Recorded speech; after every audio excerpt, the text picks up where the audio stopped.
ചില സമയങ്ങളിലൊക്കെ ഒരുപാട് ഡിപ്രഷനിലോട്ട് ചില വ്യക്തികൾ പോകുന്നത് ഒരാളുടെ വേർപാടിന് ശേഷമായിരിക്കും അല്ലേ? ഒരാൾ അവരുടെ ലൈഫിൽ നിന്ന് നഷ്ടപ്പെടുന്ന പല കാരണങ്ങൾ കൊണ്ടായിരിക്കും. ചിലപ്പോൾ ഒരു മരണമായിരിക്കാം, അല്ലെങ്കിൽ ചിലപ്പം ആ വ്യക്തി നമ്മളിൽ നിന്ന് അകന്നു പോയതിൻ്റെ പേരിലായിരിക്കും.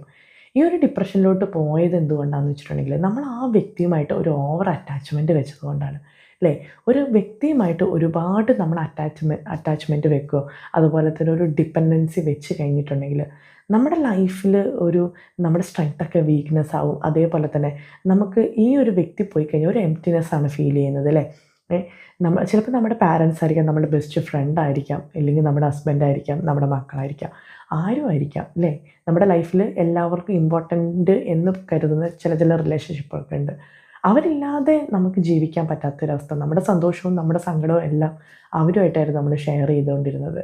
അപ്പോൾ അവർ നമ്മുടെ ലൈഫിൽ നിന്ന് ഏതെങ്കിലും ഒരു കാരണത്തിൽ പോയി കഴിഞ്ഞിട്ടുണ്ടെങ്കിൽ നമ്മുടെ ലൈഫ് മൊത്തത്തിലൊന്ന് ഡൗൺ ആവും. നമുക്ക് മുന്നോട്ട് നീങ്ങാൻ പറ്റാത്തൊരവസ്ഥ വരും. നമുക്കൊന്നുമില്ല അവരില്ലാതെ ചെയ്യാൻ.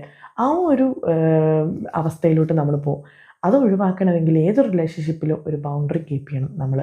ഒരു സർക്കിൾ മെയിൻറ്റെയിൻ ചെയ്യുക. നമ്മൾ ആ ഒരു സർക്കിളിൻ്റെ ഉള്ളിൽ നിൽക്കണം.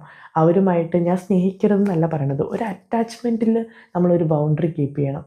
നമ്മുടെ സ്ട്രെങ്ത് നമ്മളെപ്പോഴും ഒരു ഇൻഡിപെൻഡൻ്റ് ആയിരിക്കണം. ഒരാളെയും നമ്മൾ ഡിപ്പെൻഡ് ചെയ്ത് ജീവിക്കരുത്. നമുക്കങ്ങനെ ജീവിച്ചാൽ മാത്രമാണ് ആ ഒരു വ്യക്തി നമ്മളിൽ നിന്ന് അകന്നു പോയാൽ പോലും മുന്നോട്ട് ജീവിക്കാൻ വേണ്ടി ഒരു ഹോപ്പ് അല്ലെങ്കിൽ ഒരു കോൺഫിഡൻസ് ഇതൊക്കെ ഉണ്ടാവുള്ളൂ. എല്ലാവരും ഒരു കാലത്ത് നമ്മളെ വിട്ടുപോകും. നമ്മൾ മാത്രമേ നമ്മുടെ ലൈഫിൽ എന്നും കൂടെ ഉണ്ടാവത്തുള്ളൂ. അപ്പം എല്ലാ റിലേഷൻഷിപ്പിലും ഒരു ചെറിയൊരു സർക്കിൾ മെയിൻറ്റെയിൻ ചെയ്യാൻ വേണ്ടി നോക്കുക. പക്ഷെ ഒരിക്കലും അത് നിങ്ങളുടെ സ്നേഹത്തിൽ എഫക്റ്റ് ചെയ്യരുത്. എപ്പോഴും ആ സ്നേഹം ഉണ്ടായിരിക്കണം. പക്ഷെ ഒരു ഡിപ്പെൻഡ് ആവാതെ നോക്കാൻ വേണ്ടി നോക്കുക.